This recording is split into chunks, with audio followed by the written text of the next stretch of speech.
Goedemiddag. In een natuurgebied bij Noordwouden had er in een weekentijd 4 keer brand geweest. Nevens de brandwacht is het alle keer onstutsen. Van de morgen gaat weer in natuurgebied de Hanepollen en dat wie nou al de 4e keer deze week. Ik nou wie de brandwachter weer gauw bij en dat is maar goed ik, want de natuur is er droeg op. De oorzaak van de brand is duidelijk. Dit is zonder meer brandstichting. Door wie het gedaan wordt, er wordt vermoed dat het door jeugdigen is. Maar er zijn ook al mensen in de buurt die eigenlijk erop beginnen te lopen van of ze iemand kunnen traperen. Maar tot nu toe nog niks. De politie neemt de zaak heeg op en docht onderzoek tjoegen we het vregen haar te melden. Het buskaartje dreigt ook in Friesland stikken duurder te worden. Verkeersbedrijven willen door de provincies compenseerd worden voor de hege brandstofprijzen. Daar binnen na de busstakings van 2008 afspraken hoe maken. Maar de provincies zullen ontnota nog niet uitbetalen ha. Men helpt van alles en nog wat door elkaar om een groot misgedijn op te werpen. En daarmee de suggestie te wekken alsof de overeenkomst inwilligd is.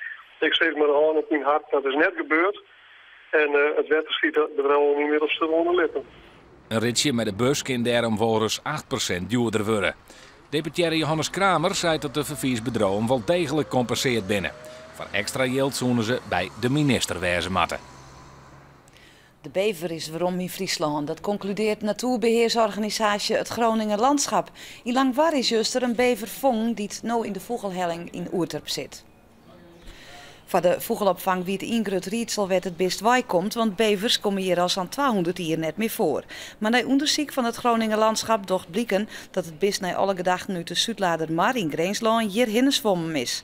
Het Groninger Landschap had van 2008 al bevers uitzet in Greensland en Drenthe. Als er in 2008 al jongen zijn geboren, die worden na 2 jaar uit het territorium geschopt bij de ouders. En dan moeten ze een beetje een eigen territorium gaan zoeken. Nou, dan heb je dus kans dat die bevers gaan zwerven naar een eigen plekje. De natuurbeheerder sluit net uit dat er de komende tijd meer bevers in Friesland jongen worden zullen. Er wordt man die mogelijk staakt bij het fabriek van Imperial Tobacco op een jouwer. De vakbonden en directie kent net eens weer over een leensverheging. Het ultimatum van de bonden rondom tollen voor de jood aan. Dit weekend wordt er nog weer online met de directie van de tabaksfabriek. Als er dan nog net een akkoord leidt, wordt het werk man niet te mooi betiet deadline. Bij het fabriek werk je dan 300 mensen.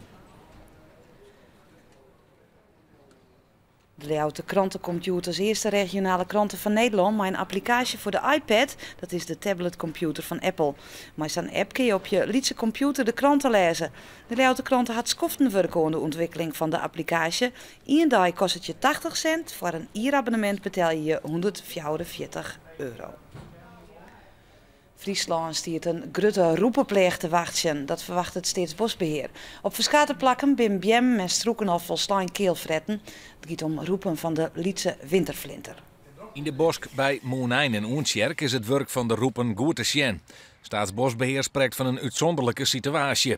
Het warme en betierde maait iets waar zorgt ervoor dat in tjinstelling te oorjeren eens alle eikens van de winterflinter uitkomen.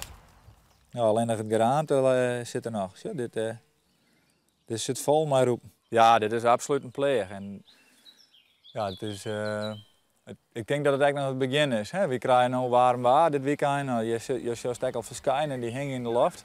De winterflinterroep is net gevaarlijk voor mensen. Een belangrijk stuk geschiedenis van Stegda is zo'n jood waarom te vinden in het centrum van het dorp. Jarenlang stier er het oud zuivelfabriek en nu is er een Lieds museumkamer. Van 1979 wie het zuivelfabriek de toekomst in productie. Voor Stegda en omkrieten wie het melkfabriek een belangrijke werkjouwer en een aantal vrijwilligers vonden dat die geschiedenis net verlengd mocht. Tegelijk met de bouw van de nieuwe Wenwijk is dit museum bouwd. Binnen stiet de oude stoommachine van het fabriek. Ik vind het fantastisch.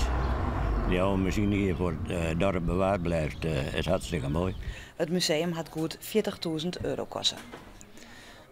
Het waren dan nog. In de nacht zakken de temperaturen naar 12 graden. Morgen is het op een ijsimmer waar, met temperaturen om de 20 graden heen. Op de eilanden een paar graden kouder, maar ik daar simmertemperaturen van 24 graden. En de wind komt uit het zuidoosten en is matig. En dit wie het met het kwartenijs. Aanstom 6 uur meld ik mij weer met het lange bulletin. Graag ontdaan.